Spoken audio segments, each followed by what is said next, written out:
Itin opi didmiesčių problema yra vis dėlto automobilių parkavimo pažeidimai. Matyt, sovietiniai projektuotojai nesitikėjo, kad ateitie žmonės gyvens geriau ir turtingiau ir turės tiek daug automobilių.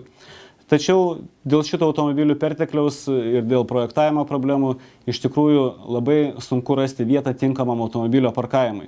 Ir todėl daugelis žmonių piktinasi grįžę iš darbo ir neradę vietos pastatyti savo automobilį, stato jį pažeidžiant kelių eismo taisyklių reikalavimus. Tai yra ant šaligatvio, pažeidžiant kelio ženklų reikalavimus arba, kas blogiau, dar ant žalios vejos. Ir iš tikrųjų tokius pažeidimus užkardyti labai galėtų padėti saugios kaiminystės grupių atstovai.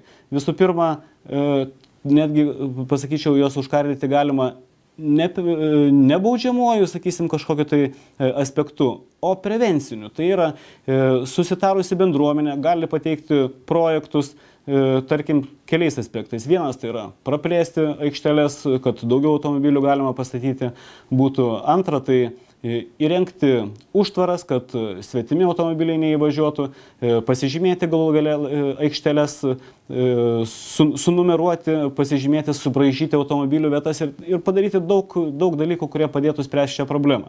Viena iš labai svarbių policijai saugios kaiminystės grupių funkcija yra būtent informacijos pateikimas policijos pareigūnams.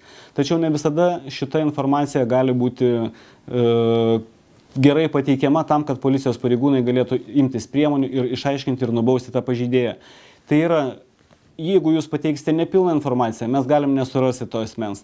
Jeigu jūs pateiksite nepilną informaciją apie, tarkim, neeksploatuojamą ir paliktą be priežiūros automobilį laikomą bendro naudojimo vietoje, tai ir nepasakysite, kiek laiko jis jau stovi tenai, tai mums bus ganėtinai sunku ne tik įspėti tą žmogų, bet ir patraukti jį atsakomybėn. Todėl itin svarbu, kad perduodami informaciją policijai mokėtumėte suformuoti, tokius duomenis pateikti ir surasti, kad mums būtų žymiai lengviau išaiškinti ir patraukti atsakomybėn tą pažeidėją. Pateikiant tokią informaciją, iš esmės svarbiausia pateikti valstybinius numerius.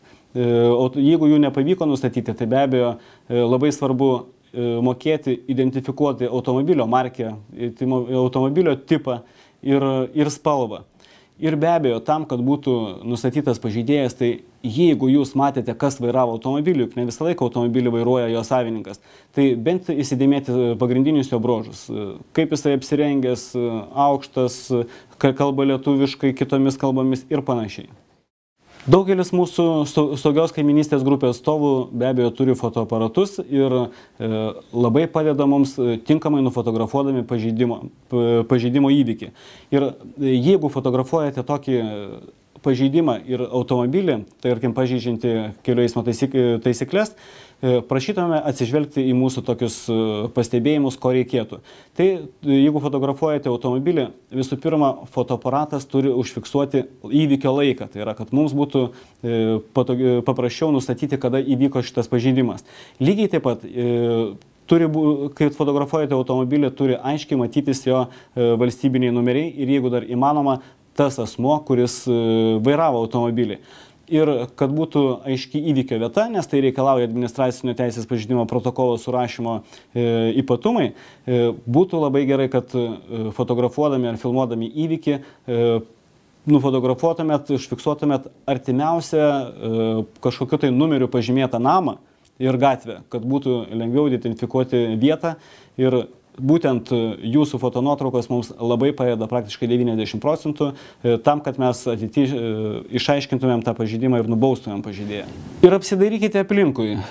Galbūt šalia jūsų saugios kaiminystės grupėje yra policijos pareigūnas, nes policijos pareigūnas lygiai toks pats bendruomenės narys kaip ir jūs ir lygiai taip pat aktyviai linkęs spręsti tas pačias problemas. Todėl jūs bendraudami su to policijos pareigūnu ir pažinodami jį asmeniškai žymiai greičiau išspręsit problemas ir iš tikrųjų nauda ir saugumas bus žymiai didesnis negu kitur, kur šita programa neveikia.